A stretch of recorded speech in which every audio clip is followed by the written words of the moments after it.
Hi అండి. నేను టమాటా curry చేసినప్పుడల్లా మా చెల్లెలే నాకు గుర్తొస్తుంది. ఎందుకు ఈ మాట చెప్తున్నానంటే, మా చిన్నగున్నప్పుడు మా అమ్మ ఎప్పుడైనా కానీ టమాటాలు ఇంట్లో ఉన్నాయంటే టమాటా కర్రీ చేసేదనమాట. సో, ఇంకా మా ఇంట్లో ఒకరి తర్వాత ఒకరు అంటే పెళ్ళిళ్ళయి వెళ్ళిపోయే వరకు వాళ్ళ డ్యూటీలే అనమాట ఇంట్లో వంట వండడము. మా ఇద్దరు అక్కలకి పెళ్ళిళ్ళు అయిన తర్వాతకి నా నంబర్ వచ్చేసింది.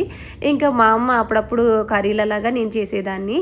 సో, ఇంకా మా చెల్లెలకి ఎప్పుడైనా మా అమ్మ వంట చెయ్యమ్మా అని చెప్పిందంటే చాలు, అమ్మ అక్క టమాటా కర్రీ సూపర్ చేస్తుందమ్మా, అక్కతో చేపి అనేసి మా అమ్మతో నువ్వు చెయ్యి అనేటట్లుగా చేపిచ్చేదనమాట. సో అప్పుడు నేను టమాటా కర్రీ చేసేదాన్ని. ఇంకా దీంతో పాటు కాంబినేషన్ నాకు పప్పు ఇంకా ఇట్లాగా టమాటా కర్రీ వేసుకొని తింటే భలే ఇష్టము.